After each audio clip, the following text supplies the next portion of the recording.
The cold mountain road is strange.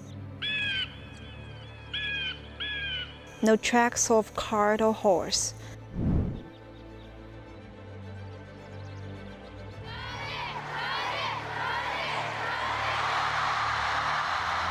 Here, where the trail disappears.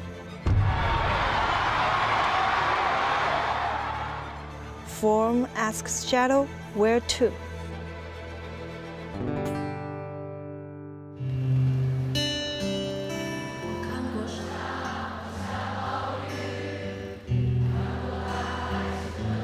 我是唱作人陈丽，很感谢有些人可以喜欢我的作品，但在音乐创作上，我更希望可以通过探索了解更多。1300年前，在这个崖壁上，哇天好大，有位诗人过着隐居的生活。中国古代的诗人里边最有世界级影响诗人嬉皮士运动，就是说嬉皮们认这是他们在中国唐代的老祖，Bob Dylan也是他们的一部，就过的这样一种生活。我觉得唐诗里面很多字的用法会更根源，所以有很多可以借鉴的一些字和词的用法。希望我离它会更近一些。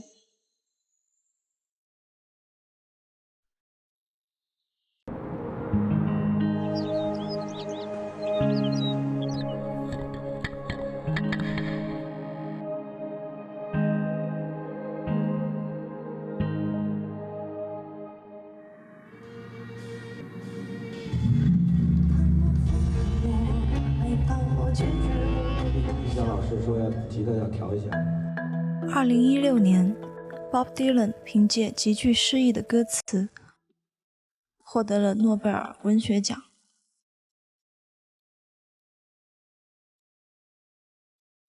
听说他的创作深受一位隐居在崖壁上的中国诗人的影响。那位隐居的诗人是谁？又该如何理解诗意？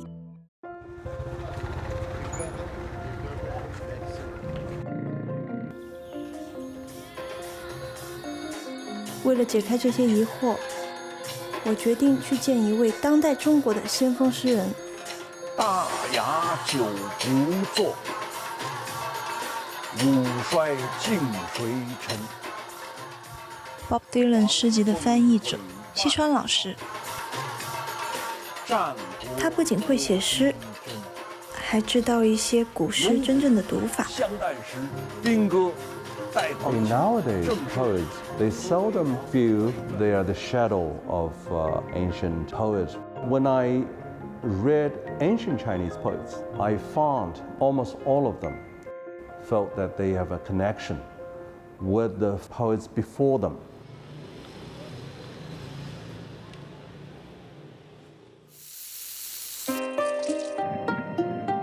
西安，一座还原了长安盛景的国际化都市。西川老师他说，唐朝诞生过2300多位诗人，大部分曾经在这里生活。那位隐居诗人也曾经住在这里。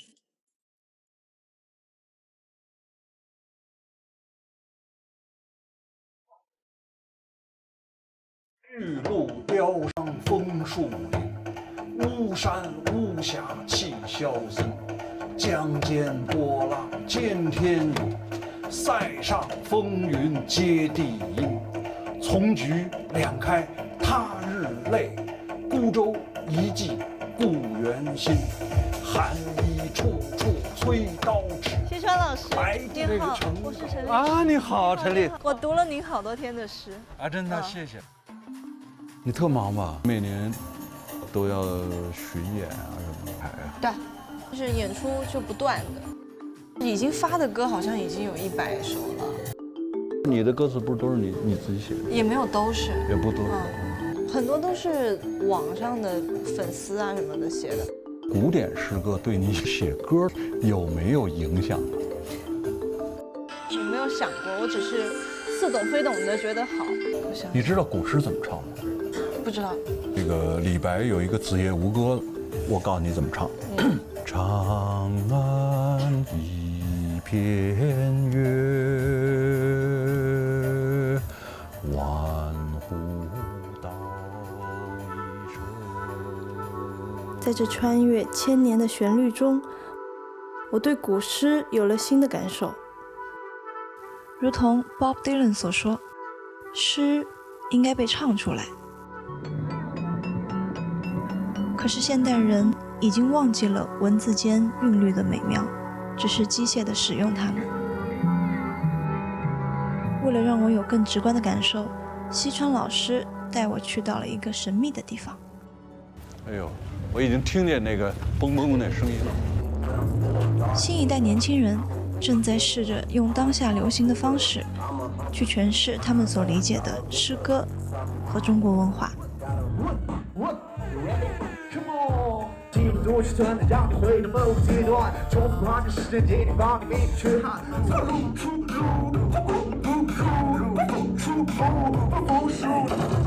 No hate, no fame, no pain, no gain, me up, I think so great， 没放弃后退，就像大家学后退，就是他们。拉着书写经典，style的力量，我们早已有味。everybody， 特别感谢2位特殊的来宾，神秘嘉宾，我们的陈立以及我们的西川老师就在台下。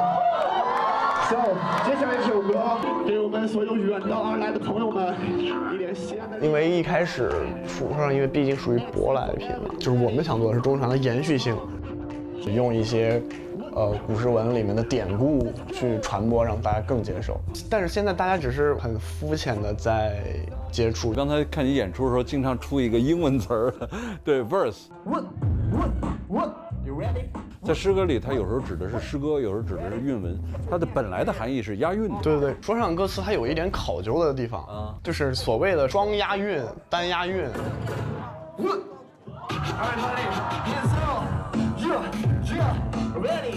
双押韵你指的是什么？比如说抚摸、涂抹、如我、捕获，听起来可能更工整和悦耳吧。但是这个东西对于我们来说，有时候会限制我们的思路。他可能就是想着啊，那我一定要压这个东西，算是匠人，但不是诗人。就是你在这个押韵上，你从比如说古诗这儿获得什么灵感吗？或者是滋养吗？有呢有呢，比如说五言绝句里面有那种床前明月光，对，疑是地上霜，然后举头望明月，他就先把韵转掉，然后再压回来，就要然后低头思故乡，乡又压上去了。对，我们说唱里面也会有这样的东西，比如说我刚刚唱了一首西安的这歌，就是想在你的身边停住，哪怕当所有快乐痛苦重演。假若回忆里的时间可以凝固，那么就让我们此刻成为永远。成为永远，经历伤害和欺骗，相爱和思念难以平复不安分的情愫。南飞的眼睛，你为我拨开云雾，是否只有放下过去，才能够在终点走更远？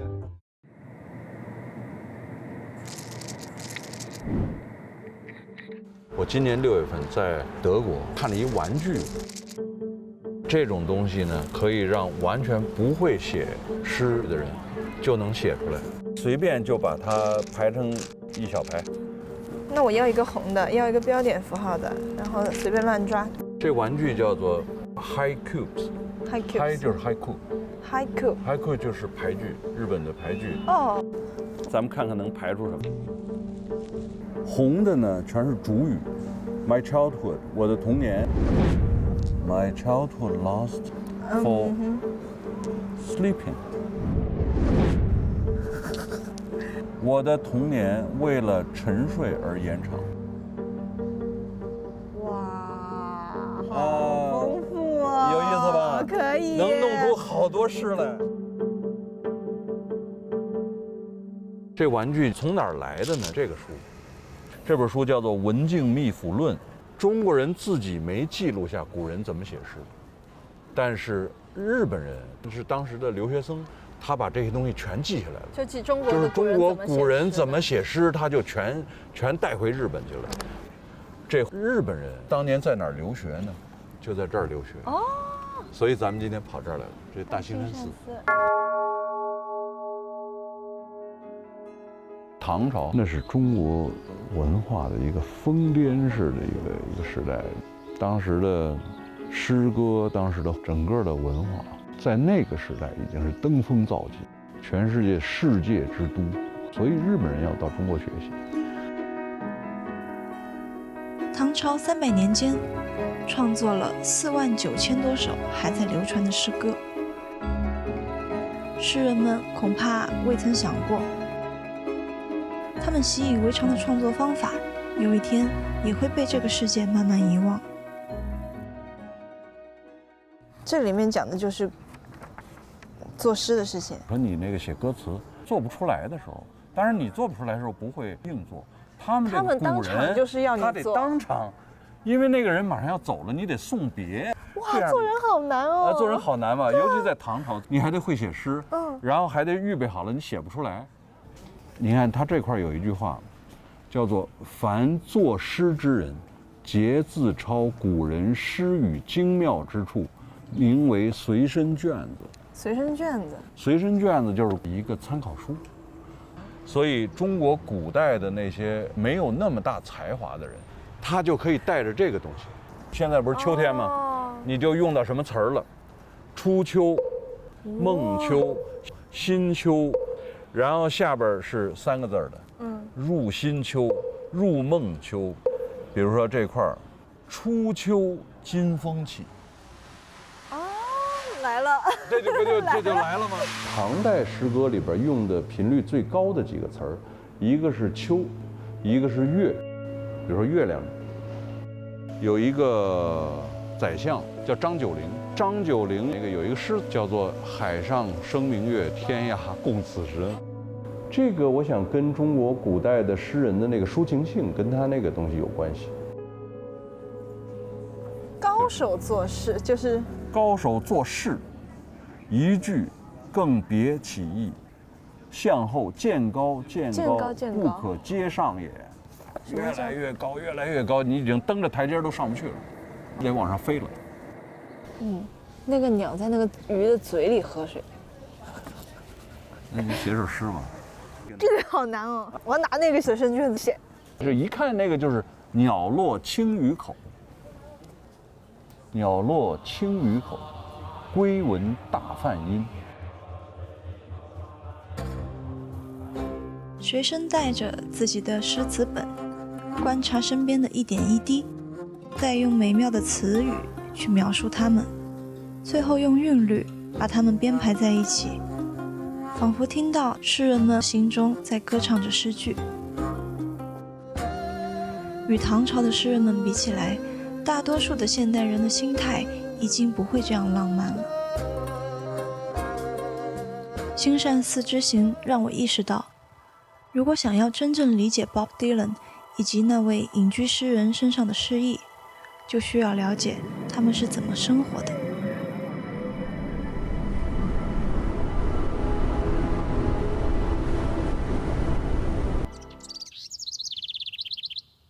这个能是唐代的树吗？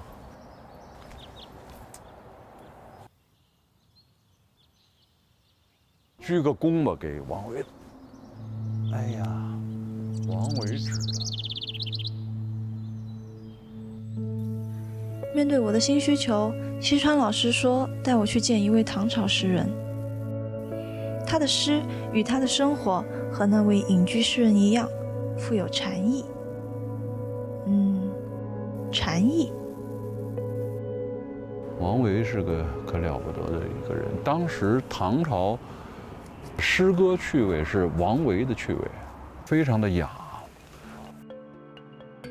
非常懂音律，非常懂音乐，然后画画。王维画的叫《辋川图》。要是根据这幅画的话，王维的这个故宅，然后前头有一条河，这不是还有船吗？天哪！给自己建立起一个小天地来。他在这儿住了前前后后得有10几年。这么多年以后，这个辋川变成这个样子，空山不见人，但闻人语响。好多很有名的诗都是在这儿写的。哦，这里。明月松间照，清泉石上流，也是在这儿写的。嗯。他这个人性格里边就是好静，一直老是想回到一个田园生活，那就来了这儿。他就来了这儿。当然，他也中间遭一个变故，一个很大的变故。安史之乱的时候，他被那个军队给抓着了，充任伪职。然后他就更灰心，就彻底就住到这边来了。这个辋川，唐朝好多东西都不知道了，但是王维当时看到的这个山的高度，应该就是这个高度，就这个山尖儿，他应该就看到这个山尖儿。你喜欢中国古代的东西吗？慢慢开始愿意看了。我现在觉得，好像小时候要是多背一点，挺好。小时候多背一点。虽然背的时候不愿意。People feel that Wang Wei is a poet of Zen Buddhism. If you read his poems, you may find that he's good at writing landscapes, empty mountains, and his way of living. He enjoyed his quiet life.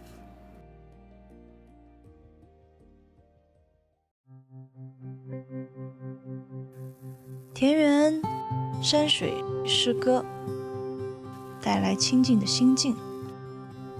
而此刻我却有些兴奋。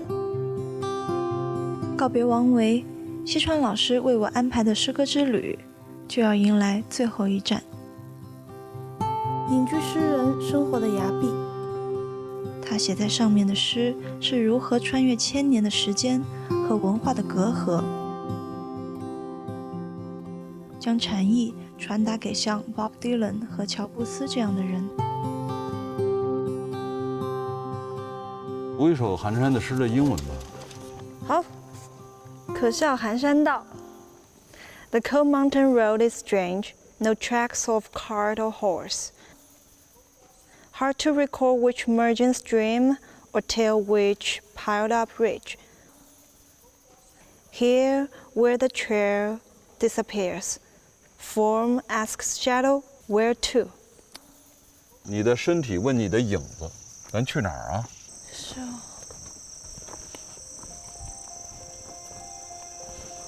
这是寒山道。这真是寒山道了。哦，这个岩，你往上看，像炸开的。哎呀，这寒山，一个人发表诗歌，不是印成一本书，而是全写在石头上，这也太有意思了。这已经到了他的这个洞了。哇，天，好大！天哪，他一个人住这里。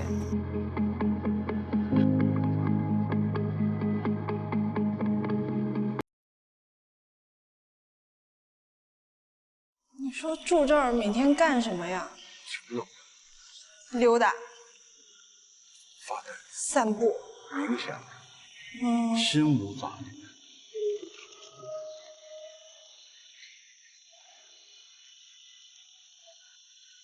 然后坐在这里写诗。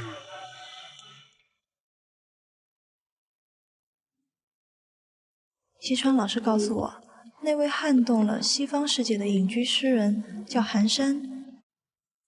传说他出生在西安，30岁后放下原有的一切，一个人步行1500公里，来到了浙江天台山。很多年里，他都生活在寒岩这个人迹罕至的山洞里。寒山真是中国诗人里边发生那种世界级影响的诗人之一了。寒山以前有老婆，有家庭，后来他离开家，他自己在诗里写到过，他曾经梦见回家。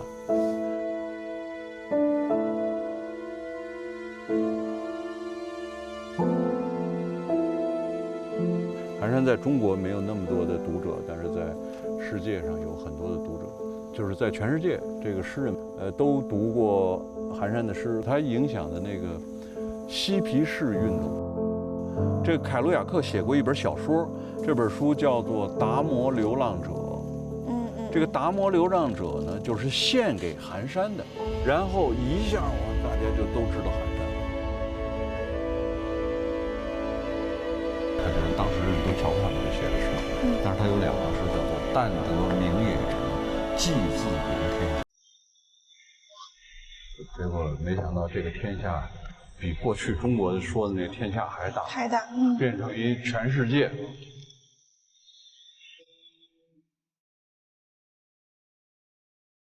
可笑寒山道，而无车马踪。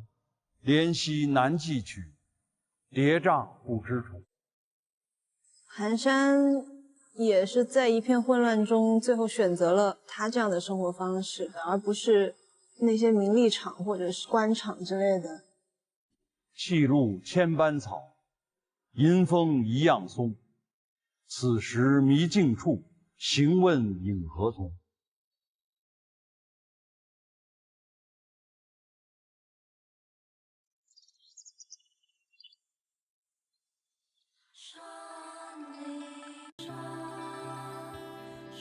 唐朝诗人们借助诗歌，将他们对世间万物的感受转化为一种诗意的表达，在诗句中突破生活的种种限制，随心的歌唱。我想，这也是 Bob Dylan 唱歌的初衷吧。请记得在影片下方帮我们留言、按赞、分享，请记得订阅频道。